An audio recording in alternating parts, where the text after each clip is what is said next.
ist schon fast 19 Uhr und wir gehen zum zweiten Punkt unseres Programms. Das wird nicht schwierig. Jetzt bitten wir die Katja Tsafrir auf die Bühne. Katja Tsafrir kennen wir auch sehr gut. Jetzt wird das Mikrofon so ein bisschen. Katja Tsafrir kennen wir auch sehr gut. Sie ist die Delegierte des Jüdischen Nationalfonds, der KKL. Sie wird dann euch und Ihnen auch gratulieren zum Tag der Yom Ha'atzmaut und euch in Sie begrüßen im Namen der KKL oder des Jüdischen Nationalfonds.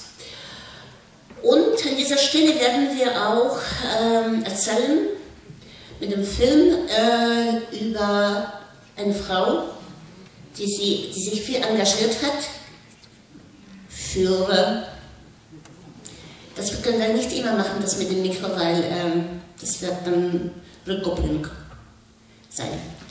Also Sissi Walter-Kligler, das ist eine Frau, die jeder wahrscheinlich in diesem Saal kennt und auf jeden Fall die Mitglieder unserer Gemeinde.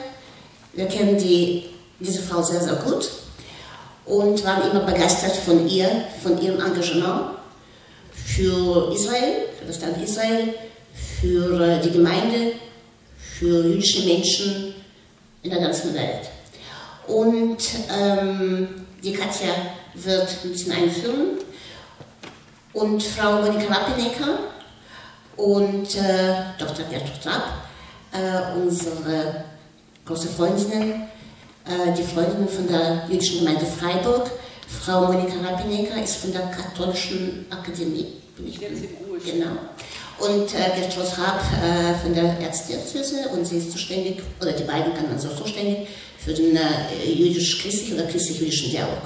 Unten haben die beiden Damen dann aufgestellt die Pfannen oder die erzählen über Sissi Walter-Kligler und ihre Aktivitäten, besonders was Israel betrifft, jüdisch gemein und Gürs. Ich komme jetzt gerade aus Gürs. Gestern fand die Gedenkveranstaltung auf dem Deportiertenfriedhof und diese zwei Themen, Gürs, die Vernichtung europäischer Juden und der Juden aus Baden und der Pfalz, sind diese zwei Themen, das heißt die Vernichtung der europäischen Juden, Holocaust und die Gründung des Staates Israel.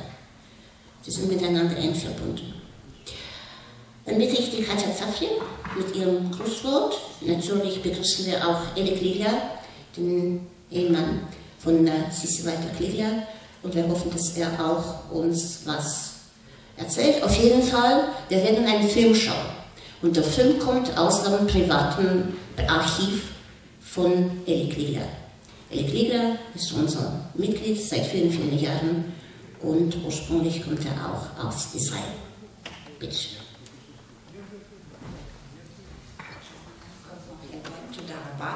Bevor alles möchte ich ein kleines Geschenk machen.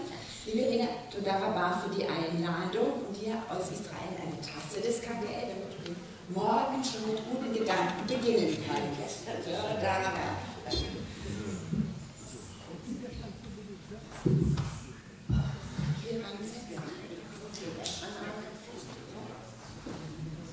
ich mache jetzt mal einen Test und spreche einfach laut, dann geht's gut. Meine Damen und Herren, Chag-Sameach, es ist der 69. Geburtstag. Da sagt man Chag-Sameach, frohes Fest. Und bevor ich weiter ausführe, möchte ich noch ganz herzlich begrüßen Frau Rappinecker, dann natürlich Walter-Kligler, der mal der Delegierte des Jüdischen Nationalfonds war. Ich begrüße ganz herzlich den Kantor Moshe Shalom, die Gemeindemitglieder, die lieben Gäste, und schön, dass Sie alle gekommen sind, um mit uns zu feiern. Wie immer liegen Trauer und Freude nah beieinander. Bevor wir Yom Ha'atzmaut feiern, gedenken wir den Soldaten mit Yom HaZikaron. Eine Woche vorher in Israel ist Yom HaShoah, wo wir den Holocaust-Überlebenden gedenken und auch den Opfern des Holocaust natürlich. Und danach Yom Ha'atzmaut, ein Feiertag, wo im ganzen Land gefeiert wird. Heute zum Beispiel, wenn Sie rausgegangen wären in Israel, hätten Sie überall den Geruch von Feuer in der Nase gehabt. Und zwar, weil alle rausgehen und ein, Grill machen. Das ganze Land, es ist ein sehr beliebter Feiertag, gerade auch bei den Religiösen, weil es eben ein nicht religiöser Feiertag ist, sondern ein säkulärer, und da dürfen sie Auto fahren. Deswegen ist alles unterwegs in Israel an diesem Tag. Und wie sagte David Ben-Gurion über den jungen Staat 1948, der Staat Israel ist ein Fels für die Zuversicht der Juden. Das ist auch heute noch der Fall, das ist unsere einzige Versicherung, die wir haben. Solange es den Staat Israel gibt, geht es uns auch in der Diaspora gut. Und deswegen auch ganz wichtig, dass in den jüdischen Gemeinden gefeiert wird und unsere Verbundenheit zum Staat Israel ausgedrückt wird. Auch ganz wichtig immer noch und immer wieder mehr gegen Antisemitismus vorzugehen. Wir hören leider wieder von immer neueren Fällen und das Klima wird nicht besser. Es gilt, uns allen die Augen zu öffnen und wach zu sein und aufzusprechen. Und ich bin sehr froh, dass wir unten diese Ausstellung haben, also wenigstens ein Teil der Ausstellung. Frau Rappenegger hat auch ein Buch herausgegeben, wo auch Sissi Walter ihre Arbeit über Buß, da hören wir jetzt noch von Walter-Kligler von, dargestellt wird. Die Zeitzeugen, die wir heute noch sehen können, das werden immer weniger, die Jugendliche waren zur Zeit der Staatsgründung, die sind heute weit über 80 und über 90. Deswegen nutzen Sie die Gelegenheit, wenn Sie ins Gespräch kommen können mit Zeitzeugen. Ich möchte Sie ganz herzlich auch einladen nach Stuttgart nächsten Sonntag am 7. Mai. Da zeigen wir einen Dokumentarfilm mit der jüdischen Gemeinde um 17 Uhr, Linie 80. Da geht es um den Holocaust-Überlebenden Nathan Grossmann, der das Schicksal seines Bruders untersucht. Er fährt nach Lodz zurück, wo er ins Ghetto gekommen ist. Und er konnte als junger Mensch noch entkommen und war dann Teil der Aufbauzeit des Staates Israel, hat gekämpft für einen Staat Israel. Er kann Ihnen also wirklich aus erster Hand ganz spannende Einsichten geben. Da möchte ich Sie ganz herzlich zu einladen. Es ist ein Thema, was uns alle weiter beschäftigen muss. Schauen wir aber auch nach vorne. Israel eben ein tolles Land. Es gehört zu den innovativsten Ländern überhaupt. Es steht zum Beispiel an Platz 1 der medizinischen Patente. Es hat auch die meisten im Vergleich zur Einwohnerzahl Nobelpreisträger hervorgebracht. Und so ein paar Fakten habe ich Ihnen zusammengesucht. Israel gehört zu den 10 gesündesten Nationen der Welt. Das ist nicht interessant, gesund. Also da gibt es Bloomberg Global Health Index, wo Israel ganz oben steht. Vielleicht hat das mit dem Essen zu tun, mediterran, der Hummus, die Kichererbsen, das sind alles gesunde Sachen. Oder Trina, Sesambrei, sehr nahrhaft und gesund. Aber sicher auch zur Gesundheit ist der seelische Aspekt. Denn, wundern Sie sich nicht, Israelis gehören zu den glücklichsten auf der Welt. Sie sind also in der Weltrangliste hoch. Nicht nur haben wir es schwer, sondern wir feiern auch gerne. Wir wissen das zu schätzen, was es gibt. Und das ist doch wirklich, sind gute Nachrichten. Außerdem, wie gesagt, Innovation. Wir sind auch im Gebiet Nachhaltigkeit sehr innovativ. Zum Beispiel die Firma Ormat Technologies, die betreibt über 20 geothermale Kraftwerke, also die saubere Energie herstellen auf der Welt. Oder viele von Ihnen kennen sicher Metaphin, die Tröpfchenbewässerung. Aus der Not wurde die Tugend, man hat Leitungen entwickelt, die nur genau die Pflanze treffen, um sie zu bewässern und genau die richtige Menge Wasser zuführen, sodass wir das Land begrünen können. Und begrünen, das war sehr, sehr wichtig und ist weiterhin sehr wichtig in einem Land, wo es ein Drittel, 60% aus Wüste besteht. Die Wüstenbegrünung, das ist der KKL, da hören wir von Walter-Kligler noch ganz viel, wie wichtig das ist, die Wüste zurückzudrängen, damit man Lebensraum hat.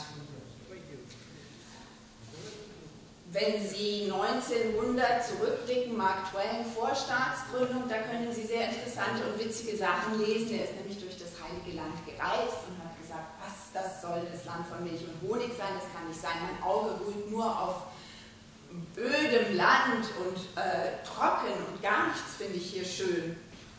Sie sehen also, im Vergleich zu früher hat sich viel getan und das ist dadurch, dass wir uns so um die Natur kümmern. Und leider gibt es aber auch immer wieder Rückschläge. Sie haben das vielleicht mitgekriegt, so viel wurde in den Nachrichten nicht berichtet, aber im November 2016 hatten wir ganz schwere Brände in Israel. Es ist ja auch schwer sich vorzustellen, dass es den ganzen Sommer über nicht einmal regnet. Und diese Trockenheit und dann extreme Winde im November haben dazu geführt, dass wir riesen Feuer hatten und diesmal nicht nur an einer Stelle, sondern es war eine neue Art von Bedrohung, weil wir an 630 verschiedenen Brandherde hatten wir zu kämpfen. Und das war leider nicht nur wegen Unachtsamkeit, sondern auch nachgewiesenermaßen durch Brandstiftung. Und Sie können sich vorstellen, wie beklemmend das für die Menschen ist, die dort leben, die durch Terrorangriffe auch immer wieder sich bedroht fühlen, durch Nachbarn von allen Seiten und dann auch noch Brände mitten im Land, die uns dann betreffen. 600.000 Bäume sind abgebrannt. Also wenn Sie helfen wollen, draußen bin ich mit einem Stand. Ich würde mich sehr freuen, wenn Sie ein bisschen in die Zukunft des Landes investieren, dass es auch wieder grün werden kann, dass wir in die Feuerbekämpfung investieren können. Wir sind für jede Unterstützung dankbar und die brauchen wir auch. So, und dann würde ich zum Schluss kommen, wenn es um die Natur geht. Da gibt es auch eine Reise mit uns Ende im November entlang des Israel Trails. Das ist eine der schönsten Fernwanderwege. Das führt durch das ganze Land und da können Sie mit uns spazieren gehen. Ich bin dann dabei, würde mich freuen, wenn Sie mitkommen. Und der Autor dieses Buches, der sehr interessante Erfahrungen gemacht hat, er ist den Weg nämlich ohne Geld gegangen. Und das hat natürlich zu sehr interessanten Geschichten geführt, von denen er Ihnen erzählt auf der Reise. Und ich freue mich sehr, dass wir heute Abend feiern. Wir haben einen langen Abend vor uns, ein großes Programm. Wir brauchen Energie, aber wir haben wirklich Schönes und Interessantes. Und ich freue mich sehr auf Walter-Kligler, auf den Vortrag von Herrn Beck und eine tolle Musik und Essen. Dankeschön. Ein Geschenk kriegst du später, weil du begleitest uns durch den ganzen Abend noch. Ja, okay. Bitte schön.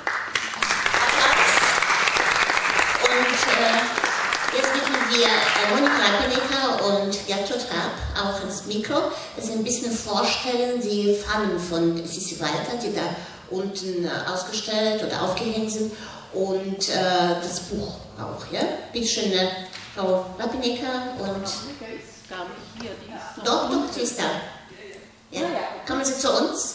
Und ja, kurz. Kann Frau Rapineka allein. Okay, dann delegieren wir das an Frau Rapineka und sie erzählt uns kurz über diese Fahnen von Sissi Walter. Danach kommt der Eli und führt uns in den Film, den er aus seinem Archiv uns gebracht hat.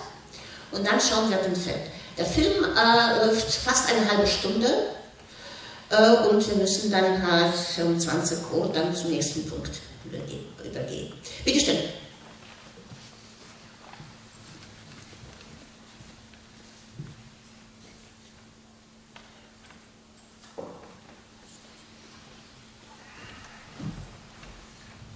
Ja, vorgestellt bin ich, Monika Rappenbecker ist mein Name.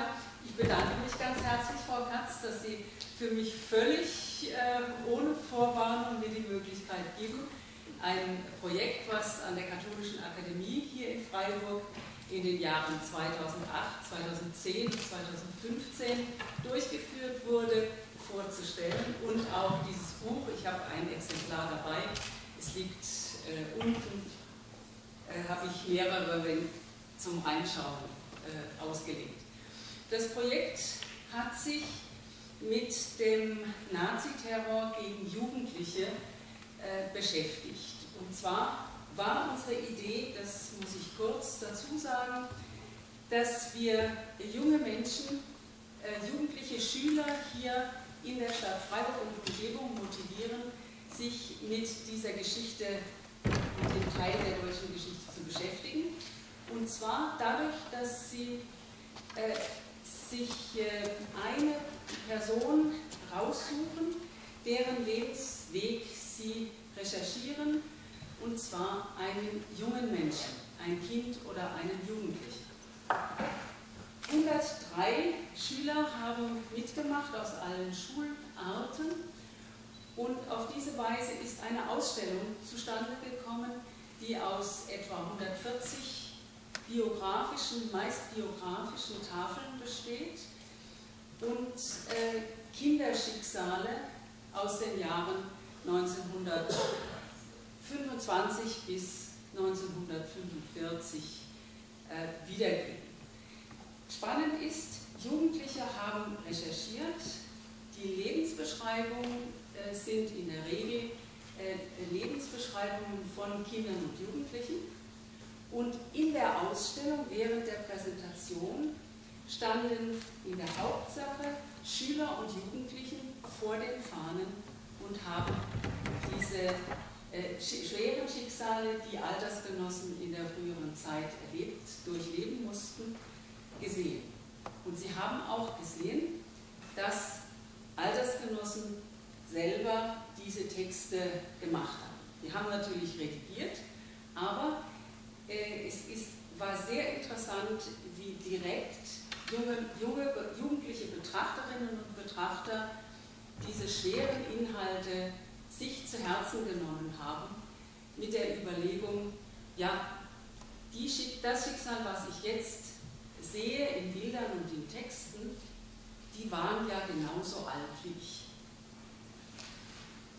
Das ist sozusagen das Spannende des Konzeptes.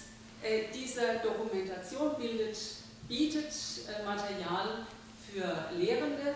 Wir haben die Ausstellungsfahnen, man kann es jetzt nur ganz schwer sehen, in einer lesbaren und kopierbaren Form dokumentiert, sodass Lehrer und Lehrerinnen mit diesem Buch arbeiten können. Es ist Literatur, es sind Ausstellungsvorschläge, wie man die Ausstellung in Realität nutzen kann. Ich danke für Ihre Aufmerksamkeit. Wie gesagt, wenn Sie das Buch sehen wollen, es ist unten ausgelegt. Wenn Sie Näheres wissen wollen, stehe ich auch gerne noch zur Verfügung. Herzlichen Dank.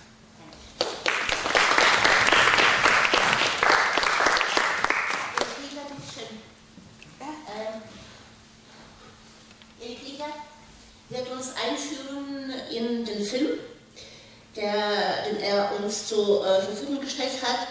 Der Film, der über dich, über Sissi, über Israel erzählt, der spricht für sich selbst. Okay, dann werden wir den Film zeigen und vielleicht dann gibt es noch Fragen zum Film, dann kann der Eli die Fragen beantworten. So, jetzt werden die Lichter ausgeschaltet und ja, jetzt schauen wir den Film. Der Film dauert fast eine halbe Stunde.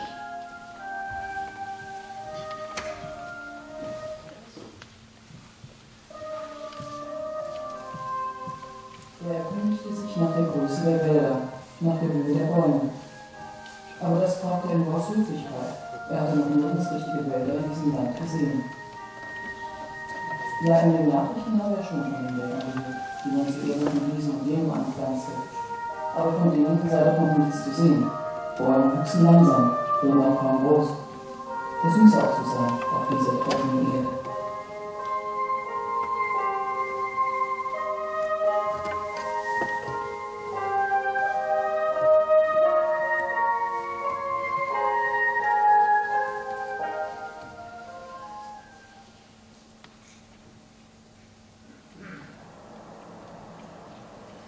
Höret des Herrn Wort, ihr Berge Israels. Ihr Berge Israels sollen wieder grünen, dass wir dabei mithelfen dürfen. Das betrachte ich für ein Vorrecht. Daran beteiligen wir uns, das ist eine aktive, feine Sache. Ich war auch noch so was Gutes im Alter. Als ich 49 Jahre alt wurde, habe ich mir überlegt, nächstes Jahr wirst du 50, was machst du da? Und dann habe ich gedacht, weil dann überall eingegangen sind, 50 Jahre feiern sind so üblich, da macht jeder ein großes Fest. Und ich habe mir überlegt, ich mache was ganz anderes. Also habe ich in die Einladung reingeschrieben, bitte keine persönlichen Geschenke für mich. Und dann hat man mir aber in der jüdischen Gemeinde gesagt, weißt du was, wir schenken dir Bäume. Fand ich wunderbar, weil ich gesagt habe, darum kämpfe ich ja auch, das ist kein persönliches Geschenk. Und so habe ich jetzt meine Einladung ergänzt und habe gesagt, wer mir doch was schenken will, dann freue ich mich am meisten über Bäume für unseren Freiburger Wald. Und damit, also mein typischer Ehrgeiz wieder, damit die Menschen dann auch wirklich spenden. Denn wenn ich dann ohne Bäume da stand, wäre ich schon traurig gewesen, habe ich gleich noch dazu geschrieben, die Summe der mir geschenkten Bäume werde ich verdoppeln. Und so ist ein Geburtstagsheim mit also für 20.000 Mark rausgekommen. Das haben wir umgerechnet, 15.000 Mark, 10.000 Bäume sind ein Heim. Also 500, also es sind 1333 Bäume, die da rausgekommen sind. Und die geben jetzt mal einen Geburtstagsheim an, den wir einreichen werden in Israel. Hoffe ich. Ja, und dann habe ich dem Herrn Kligler, KKL, einen Brief geschrieben und ihm mitgeteilt. Den Text schön mal lesen darf, was ich ihm geschrieben habe. Ehe ich dieser Tage für den Walter-Kligler Länder an Sie einen Betrag überwies, ließ ich mich vom Land Baden-Württemberg, von seinem Landwirtschaftsministerium, über die Aktion und die Beteiligung des Landes informieren. Aufgrund Ihrer Schrift steht der Kopf dran, gründet das Land oder macht das Land, haben wir uns entschlossen, daran uns nun zu beteiligen. Das war eigentlich diese Vorgeschichte.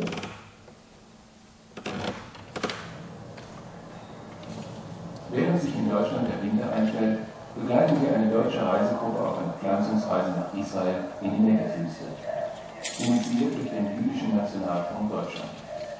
Was bewegt 22 Deutsche aus verschiedenen Teilen der Bundesrepublik, Bäume für den Wald der deutschen Länder in Israel zu spenden und in einer Wüste eigenhändig pflanzen zu wollen? Arbeit statt Urlaub? Ich habe für den Wald der deutschen Länder gespendet und meine Schwester und mein Schwager fliegen jetzt nach Israel und wollten eigentlich 3 Vormittage pflanzen und dann mit der Gruppe Israel weiter besichtigen, Jerusalem, Galiläa. Ich bin einmal aus dieser Reisegruppe, die also diese 12 Tage nach Israel reist, um unter anderem Bäume zu pflanzen. Ich reise aus Baum- und Landinteresse und ja, will mal das Israel im Winter erleben. Ich war vor 10 Jahren das erste Mal da und seitdem liegt mir das Wohl Israels am Herzen. Und darum habe ich dafür gespendet. Was erwarten Sie von der Reise? Also bis jetzt habe ich entweder Urlaub gemacht oder habe an einem Kongress teilgenommen. Diesmal ist es noch so ein Stück was Aktives auch zu machen. Und Israel ist ja ein Land, was in vielerlei Hinsicht im Aufbau sich befindet. Und da schon ganz geil, das ist ja eigentlich fast nicht der Rede wert, Anteil zu leisten. Das ist eine schöne Sache. Sicherlich in anderer Weise, wie man das machen kann, wenn man dort richtig arbeitet, aber einfach auch symbolisch. 1, 2, 3, 4, 5 Tage mit aktiv Hand anzulegen. Und ja, ich weiß nicht, wie viele Bäume zu pflanzen. Am liebsten würde ich einen ganzen Hain pflanzen, aber dazu habe ich das nicht. Israel. Einst gab es Wälder, Kiefern, Fichten, Eichen, Oliven und Obstbäume, die weite Teile des Landes bedeckten. Doch durch wechselvolle Jahrtausende blieben oft nur Sand und Steine zurück. Mit Gründung des Keren Israel, des jüdischen Nationalfonds KKL, im Jahre 1901 begann man überall in Europa Gelder zu sammeln, um von diesen Spenden Land und Boden in Palästina zu kaufen für einen zukünftigen Staat Israel. Die Sache war aber so, wer hat das Boden verkauft? Es waren die reichen Gefängnis, die reichen Chefs, und die begannen, diesen Boden zu verkaufen, mit denen sie nichts anfangen konnten. Das heißt, entweder Sümpfe oder trockene Böden oder kahle Hänge, und das wurde eingekauft, weil der KKL ganz einfach wirklich kaufen wollte oder bereit war zu kaufen, jeden Wohnfleck, der zu verkaufen war. Und dann begann wirklich die zweite Aufgabe von dem KKL, diesen Wohnen zu entwickeln. Weil in dem Moment, wo du Wohnen hast, wo du Wohnen besitzt, musst du ja eben auch aufbereiten. Entweder für Siedlungen und Landwirtschaft, für die Leute, die in diese Siedlungen leben werden. Wenn du aber alle Hände hast oder Sünder hast, was machst du mit denen? Die werden aufgeforstet. Doch das ist mühselig. Die dazu benötigten Setzlinge wachsen unter anderem in der Baumschule des KKL Delegierte. Hier werden jedoch nicht nur junge Bäumchen für Aufforstungsarbeiten gezogen, sondern auch Zierpflanzen für Parks und öffentliche Anlagen. Wohl behütet und regelmäßig befeuchtet von einer computergesteuerten Bewässerungsanlage ohne Rücksicht auf neugierige Besucher.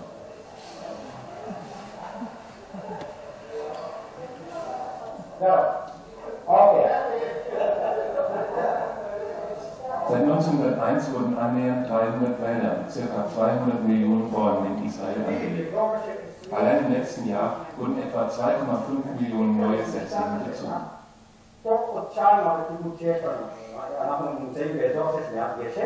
השתילים האלה, אנחנו נדבר את הנושא הזה, השתילים האלה רצים לכל כיוון, גם לעומק וגם לצדדים, כ-60 סנטימטר. Jetzt kommt der große Unterschied. Und die Frage war ja erstens, warum in Deutschland die Pflanzen in der Baumschule 3 bis 4 Jahre brauchen und wie man hier von einer Zeit von der Pflanze in der Baumschule von 14 Monate auf 6, 7 Monate heruntergekommen ist. Und hier wachsen die nicht im Boden, sondern erstens in einem Container. Zweitens, der Container steht auf einem Gestell und unter diesem Gestell ist Luft. In dem Moment, wo die Wurzeln von diesem Container herauskommen, dann sterben die Wurzeln hier ab, weil die in Kontakt mit der Luft sind. Und in dem Moment, wo die hier unten absterben, dann entwickeln sie sich viel besser in der Breite. In einem Container, der 18 cm lang ist, bekommen wir ein Pflänzchen von 22 bis 25 cm Höhe.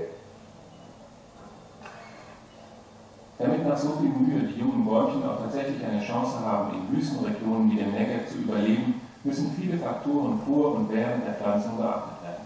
Gepflanzt werden kann nur während der Regenzeit, von Dezember bis Februar, und nur wenn der Boden gut durchfeuchtet ist.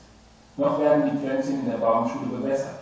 Doch je größer sie werden, desto geringer wird die Wassermenge, die sie erhalten, damit sie sich der Trockenheit anpassen können, die sie erwartet. Man kann sich fast überhaupt nicht vorstellen, dass hier vor 30 Jahren überhaupt nichts war. Da war Wüste und wirklich die Landschaft da war genau die gleiche, wie wir die auf dem Weg her gesehen haben.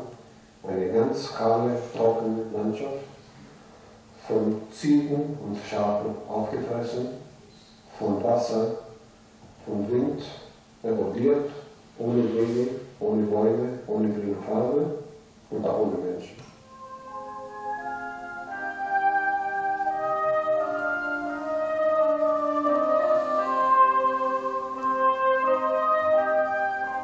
Erst in den späten Morgenstunden sah er die Wälder, die zwischen den Felsen standen, junge Kiefern, dünn und grün und winzig. Habe ich doch recht gehabt, dachte er lächelnd. Aber je weiter sie fuhren, desto größer wuchsen die Bäume. Große Schatten legten sich auf den Wagen. Immer dichter wurden die Wälder, gaben den Blick nicht mehr frei. Überall standen die Bäume, hartnäckig, eintönig, immer nur Kiefern.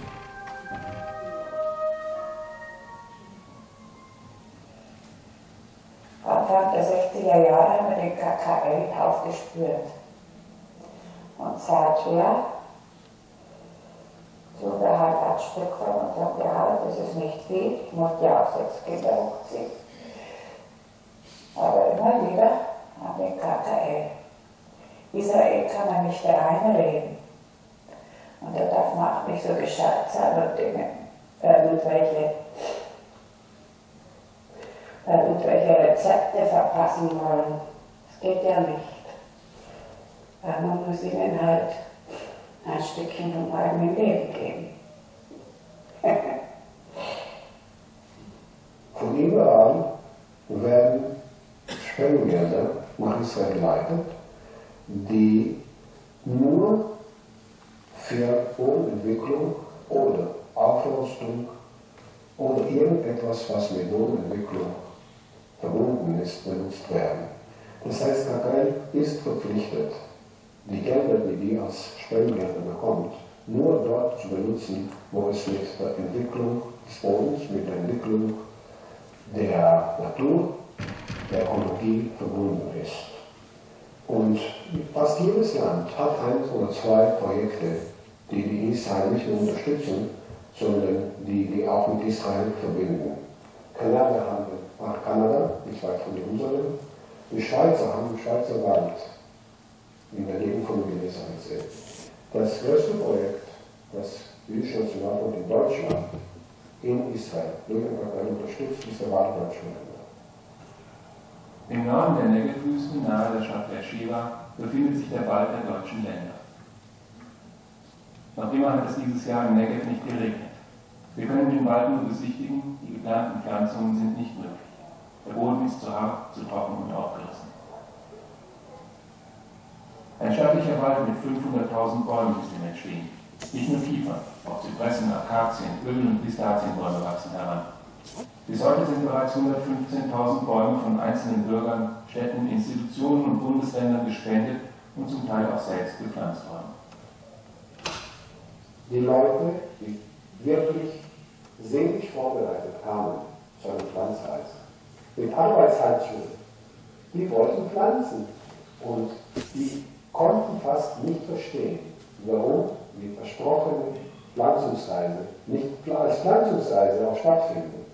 Warum wir statt Bäume zu pflanzen, einen Spaziergang durch den Wald machen, warum wir statt Bäume zu pflanzen zum Beduinenmarkt fahren oder warum wir statt Bäume zu pflanzen irgendeine Einweihung machen. Wir befinden uns heute im Wald der deutschen Länder, der sehr, sehr groß ist und ich weiß nicht, ob Sie denn die Möglichkeit schon hatten, durchzufahren. Wir werden heute dreieinhalb eigentlich neue Geheimnisse entweihen. Ich möchte erstmal den Herrn Stevens einladen, um den Stein zu enthüllen. Bitte kommen Sie mit.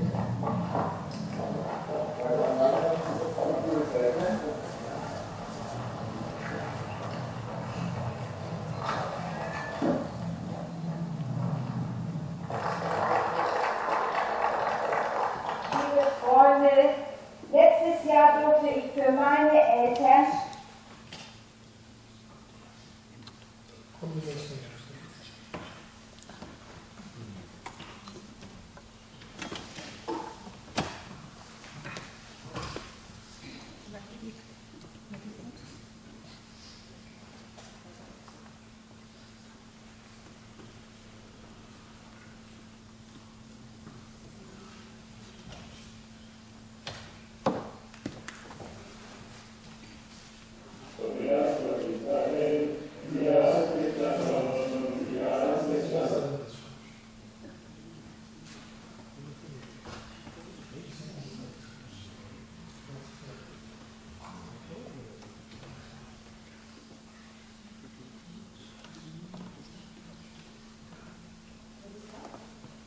stellvertretend 1000 Bäume, also einen Hain pflanzen. Den Segen, und zwar den starken Regen, den hatten wir wirklich dabei. Schon einen Monat später bei einem Besuch bei meinen Eltern erlitt mein Vater einen schweren Schlaganfall mit tödlichen Folgen. Heute darf ich nun wieder stellvertretend die Urkunde von der Fernsehkarriere Israel auf den Namen meines Vaters in Empfang nehmen. Das Zertifikat heißt Friedrich Broderheim. Dein Wort ist meines Fußes Leuchte und ein Licht auf meinem Weg.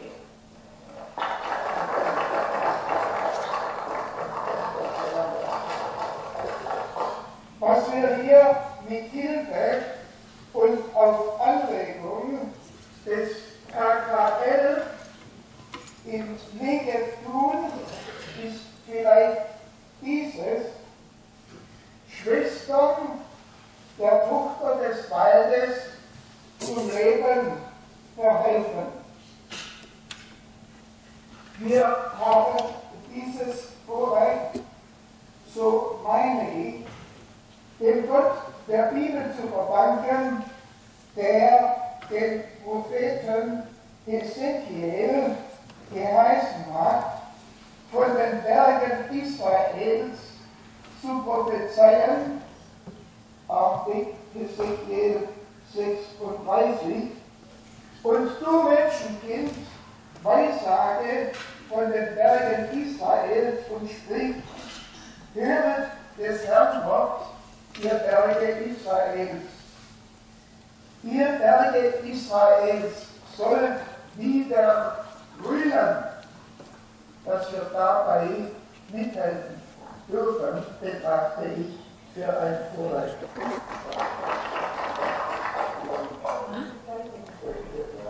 Да я не дотрагиваюсь.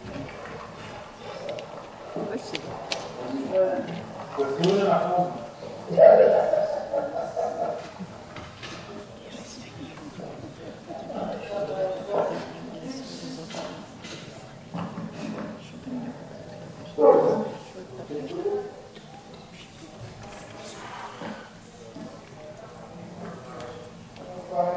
Zum dritten Mal in Israel, und das ist wohl die mit der Erde intensivste Verbindung geworden durch dieses Pflanzen des Bäumchens.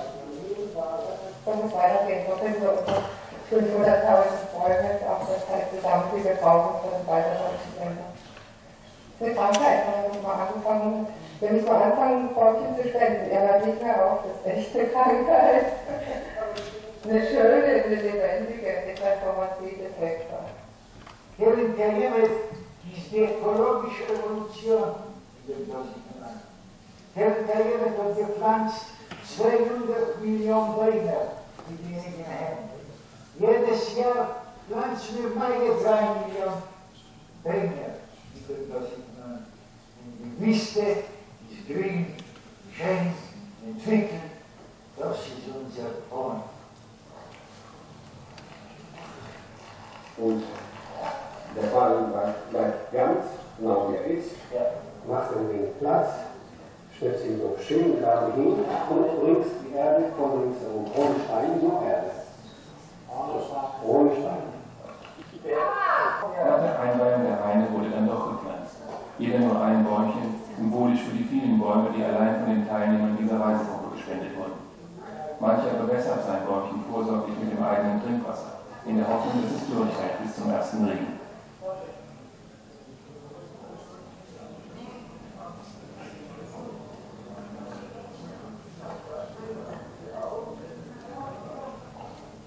Sommerfrischler begannen, den Wald zu bevölkern. Sie kamen in Gruppen und manchmal allein. Mit seinen Feldstrichen verfolgte er sie. Verschiedene Altersgruppen, nicht uninteressant. Wie Ameisen verbreiteten sie sich über die Hügel, drängten sich zwischen die Bäume, riefen einander, brachen in Gelächter aus, streiften die Rucksäcke ab und warfen sie auf die Erde, zogen alles aus, was sich ausziehen ließ, und hängten es auf die Bäume.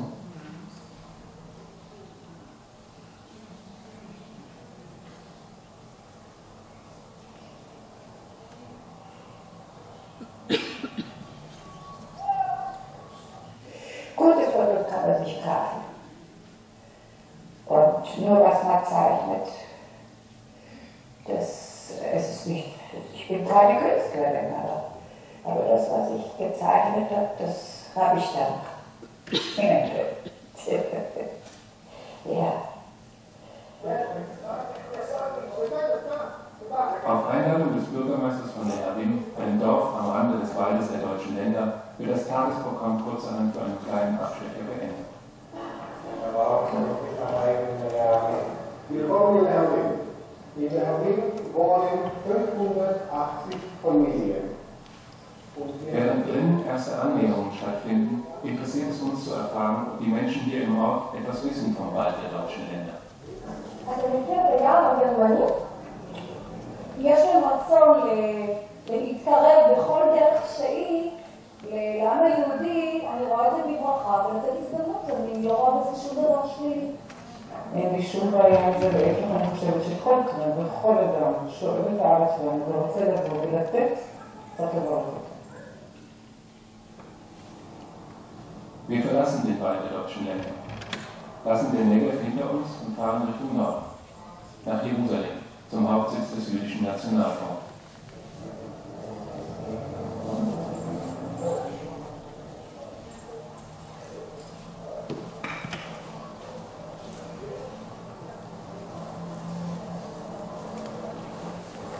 Im Hauptbüro des KKL liegen die Bücher der Ära. Chronik der Geschichte seit 1902, Erinnerungsbuch, Symbol der Verbundenheit vieler Menschen mit dem jüdischen Volk. Und nachher tragen wir die Leute in die Bücher ein. Und ich weiß noch nicht, ob diese Einladung einfach in das Buch geschrieben worden ist. Die werden automatisch angefangen oder auf Wunsch? Nee, sie werden alle. Bei den Bäumen ist es so, wenn man 800 Bäume gespendet hat, wird man automatisch eingetragen. Über 1,5 Million Namen enthalten die Bücher. Angefangen mit Theodor Herzl und dem Gründer des KKL, Professor Zvi Hermann Shapira. Heute umfasst das Goldene Buch 23 Bände. Hier an der Mitte kann man die Hoffnung sehen. Der Jude kommt zurück zu deinem antiken Land. Ein typischer Jude mit dem Hut und auch mit dem Bart. Wurde auch hier gezeigt, und der pflügt sein altes Land nach 2000 Jahren. Und hier sieht man auch natürlich die Sonne, die aufgeht.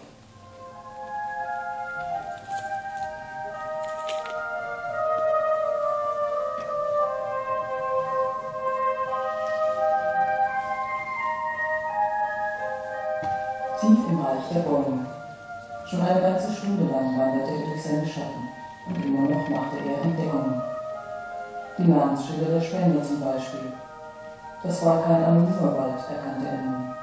Ein Wald mit Namen war's, nicht nur mit einem einzigen Namen, sondern mit vielen Namen. Auf unzähligen Felsen waren blank geputzte Messingschilder angebracht. Er beugte sich nieder, nahm die Brille ab und las. Louis Schwarz aus Chicago, der König von Burundi im Namen seines Volkes. Bis von dieser Tafel wüsste ich gar nicht. Das muss ich geschafft sein. Die ich aufnehme, das war mir also ganz gut, der Gedanke, dass hier so was steht, das muss ich halt umgehen. Haben Sie die Absicht, Ihren Heim einmal zu besuchen? Also den Wunsch hätte ich schon. Ich muss auch sagen, dass ich so wenig gereist bin, dass ich sage, ich habe nur so viele Jahre vor mir, und wenn ich die Möglichkeit habe zu reisen, muss ich unter Umständen auch gerne andere Länder sehen. Aber nachdem jetzt da der Heim ist das natürlich schon etwas Ziel. Aber schon viel. Also ich ganz persönlich komme in jedem Fall wieder, und ich komme nicht erst nächstes Jahr wieder, sondern was ich mir voriges Jahr schon vorgenommen habe, ich werde im Sommer unsere Bäumchen besuchen, dann wachsen sie leichter. Es ist also nicht nur das, was mir hier lächelnd einer der Forstleute gesagt hatte, dass es gut ist, wenn man mal schaut, ob sie gepflanzt sind, wie sie gepflanzt sind, sondern die Forstleute achten auch besser auf unsere Bäume, wenn wir ab und zu danach schauen, und sie freuen sich auch sehr, wenn wir kommen. Ich war persönlich schon raus, dass man nicht alles gehört, das ist nicht so schwer. Dass man Stein ist und das einfach. Ich hätte also mir mehr gewünscht, jetzt einfach arbeiten zu können. Na nun gut, das war der Zweck der Reise gewesen und der Hauptzweck der Reise gewesen. Aber zum anderen darf man ja nicht vergessen, dass wir auch etwas von Israel sehen wollten, und sagen wir mal noch so vom Schwerpunkt der Projekte des KKL. Und als solches, dass das Wetter noch nicht mitgespielt hat, das sehe ich also nicht als Problem, nicht als unbekannt. Nachdem wir Beersheba verlassen haben, hat es den ersten Regentag gegeben. Das wollte also jetzt auch noch nicht ausreichen. Wir können immer, also man kann noch nicht pflanzen. Wobei man nicht übersehen darf. Wir kommen als Idealisten und wollen selber unsere Bäume pflanzen. Wenn wir aber sehr viele pflanzen, nehmen wir einem Arbeitslosen, zum Beispiel russischen Einwanderer, die Arbeit weg, der nämlich für diese Zeit genau eingestellt wird, um die Arbeit zu machen. Insofern Es sollte nicht sein, es Pflanzen jetzt Anforderungsverfolger. Gibt es da jetzt bei Ihnen vielleicht gewisse Schlussfolgerungen, gibt es Resultate dieser Reise?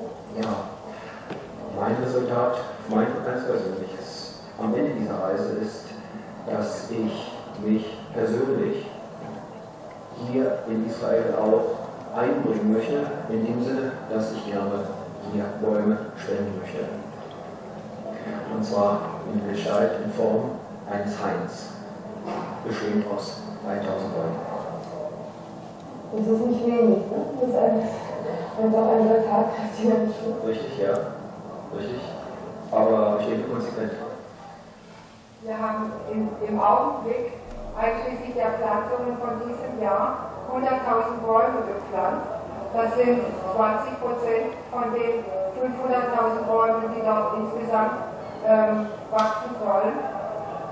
Das, was dort schon wächst, ist auf einem so herrlichen Fleckchen Erde, dass wir heute projektieren, dass wir oben, wo bereits unsere Pflanzen sind, einen Rastplatz und einen Kinderspielplatz tun wollen, damit die Menschen hinkommen. Einmal die Bevölkerung aus der Havim, aus der Beersheba, aber auch, dass viele Deutsche kommen, um unseren Wald zu besuchen und damit dort auch Freundschaften mit der Havim und der Beersheba entstehen können. Ich denke, es ist ein Pflänzchen im Wachsen, es ist etwas Wunderbares, es wachsen Bäume und es werden menschliche Beziehungen wachsen.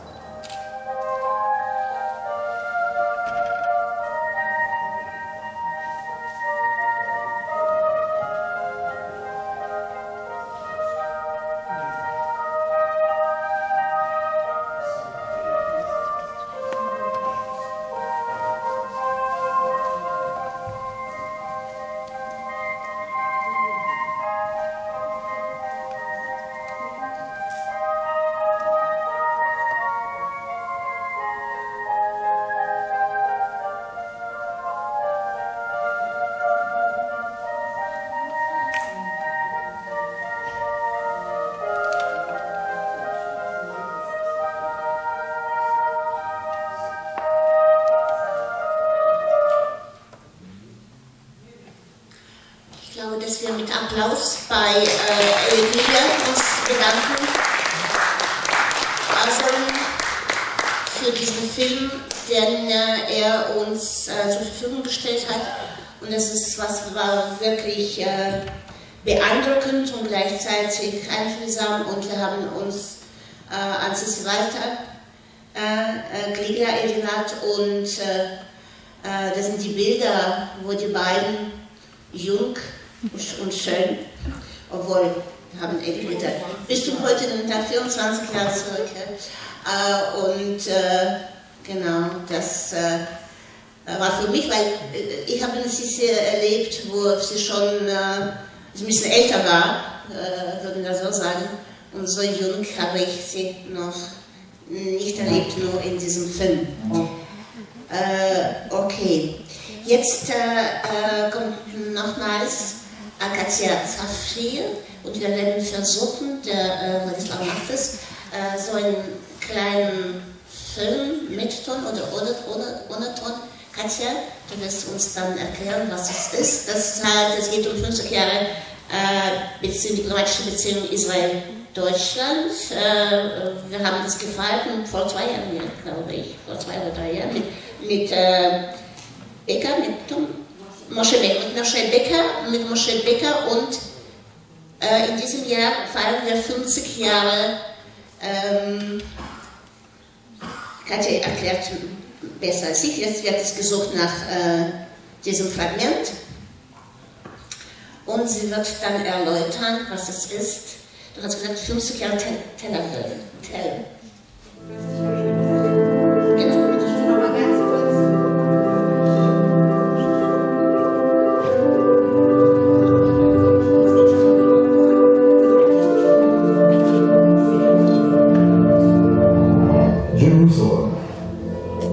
The capital of Israel. 3,000 years of history. A mosaic of generations, cultures, and memories. A symphony of smells, colors, and sounds. a tapestry of faiths, dreams, and hopes.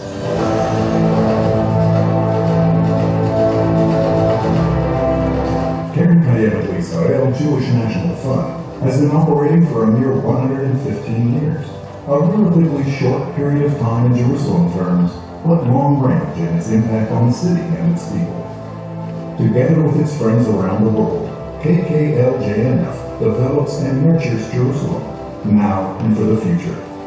Just as Jerusalem has many facets, so too does KKL JNF's activities in the city and its surroundings.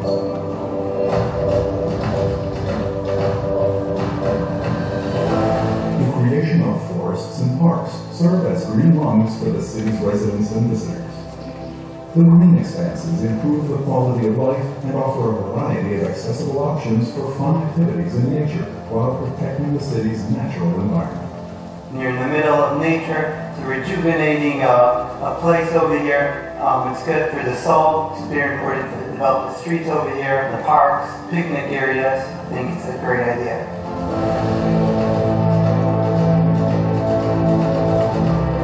Jerusalem is blessed with many important historical and archaeological sites. KKL-JNF helps preserve Jerusalem's treasures sustainably for everyone to visit and enjoy. These sites bring the city's rich past to life, including significant historical milestones and important personalities that shape Jerusalem into what it is today.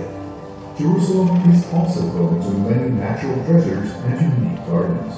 In light of the city's extensive development, KKL-JNF is involved in environmental struggles to preserve natural treasures throughout the city. It also develops unique gardens, such as the President's Residence Garden of Native Israeli Plants. What you see around you is what we have left of nature in the city. What we made sure is that it stays accessible to the public. People can come to the park, enjoy the beautiful landscape, and also meet the Israeli Mountain Gazelle, which is one of the only places in the city you can actually watch them calmly and serenely surrounding.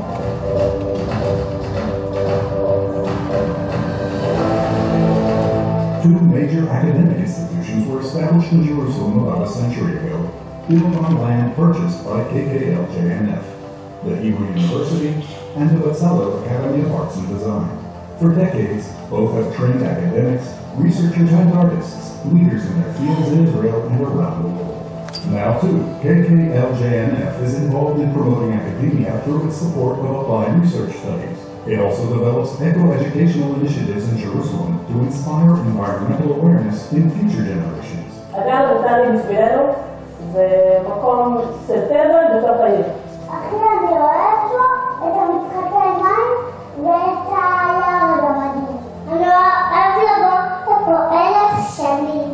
אני מרגישה שהילדים שלי כשהם מגיעים לפה הם גם נהנים וגם לומדים.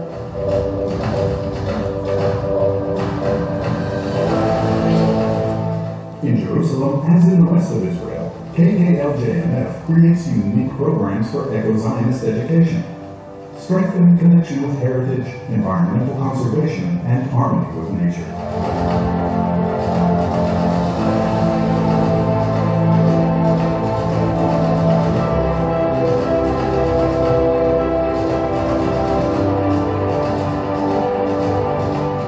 In order to belong to a beautiful nation, in order to love Jerusalem as it is today, we are a meaningful part of this education. For many years, dozens and dozens of schools and groups from all over the world are coming here to understand who they are and how do they belong to the legacy of Israel and the Jewish people.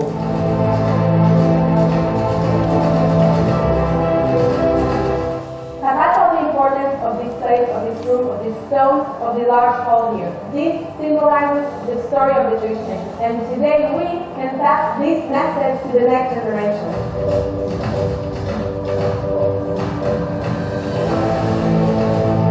As the oldest environmental organization in Israel, KKL-JNF has an obligation to the community and works to empower disadvantaged populations by improving their quality of life.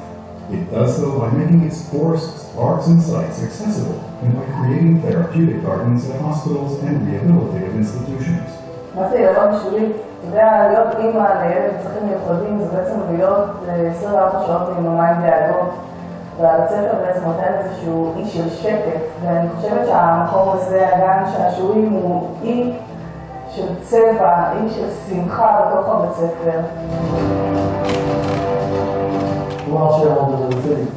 It belongs to us, it belongs to our children, the next generations, and when people help us and work with us to cherish and improve Jerusalem, it's actually the common denominator of Jews all over the world and even beyond that.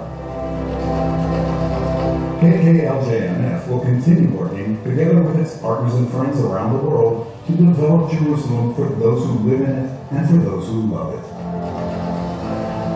To nurture a united Jerusalem as a light unto the nations, now and for generations to come.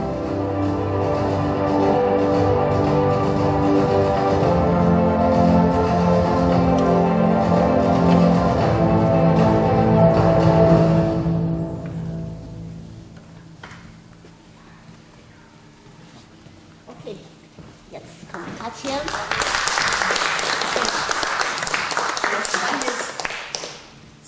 Dieses Jahr feiern wir 50 Jahre wiedervereinigtes Jerusalem. Also dafür die Bilder aus Jerusalem, für uns natürlich auch ganz wichtig. Und da wollte ich kurz erinnern, wir hatten vor 4 Jahren, glaube ich, Shuli Natan hier. Shuli Natan ist die als erstes das Lied gesungen hat, Jerusalem shel Zahar. Das kennen Sie, glaube ich, alle. Das ist sozusagen unsere zweite Nationalhymne, unsere geheime. Und Shuli Natan verbindet man also mit Israel. 67. Kurz vorher gab es in Jerusalem einen Song Contest, einen Wettbewerb, und Teddy Kollek, der Jerusalem zu dem gemacht hat, zum großen Teil, was es heute ist. Sein Spitzname war Teddy Collect, weil er nämlich gesammelt hat für die Stadt Jerusalem. Und wenn man die Stadt besucht, da sieht man, was er alles zustande gebracht hat. Und er hatte sich ein spezielles Lied gewünscht für Jerusalem, für diesen Song Contest. Und dann hat man Naomi Shema, eine sehr berühmte israelische Dichterin, gebeten, ein Lied zu schreiben über Jerusalem. Und da hat sie das Lied geschrieben, Jerusalem of Gold, das goldene Jerusalem. Und dann hat sie dafür eine Sängerin gesucht. Und da ist sie auf Shuli Natan gekommen, die war eine Armeesängerin. Damals hat man ja nur Radio gehabt und die hat auf ihrer Gitarre selber gespielt. Und ihre Tochter hat sie gehört und hat ihre Mutter gerufen, komm mal, hör mal, die hat eine tolle Stimme. Gut, Naomi Shema hat gesagt, die gefällt mir. Und in Jerusalem hat man dann gesagt, nee, also das muss schon eine professionelle Sängerin sein, nicht irgend so ein junges Mädchen, was in der Armee auf ihrer Gitarre spielt. Und dann hat Naomi Shema ganz einfach gesagt, ja, kein Problem, wenn ich Shuli Natan nicht bekomme, dann bekommt ihr das Lied nicht. Damit war der Fall gegessen. Sie hat die Sängerin bekommen und das Lied war ein durchschlagender Erfolg. Als die Leute das zum ersten Mal hörten in diesem Song Contest, dann war es mucksmäuschenstill. Am Ende des Contests hat Teddy Kollek sie wieder auf die Bühne gerufen und da hat man schon mit in den Refrain eingestimmt. Dann kam der 67er Krieg, wir wurden angegriffen, es waren schwere Tage, aber das Ersehnte, nämlich die Stadt wieder zu vereinen, das ist nach diesem Krieg passiert. Und da ist dieses Lied, das genau in dieser Zeit war, dann ein Symbol für das wiedervereinigte Jerusalem. Man konnte endlich wieder an die Kotte kommen, man konnte die heiligen Städte in der heiligen Stadt besuchen. Und das hat große Symbolkraft. Dieses Jahr jährt sich also das wiedervereinigte Jerusalem zum 50. Male. Und nachher hoffe ich, dass wir unten dann auch Jerusalem shel Zahar hören können, wenn wir dann essen. Und bis dahin haben wir aber noch Programm.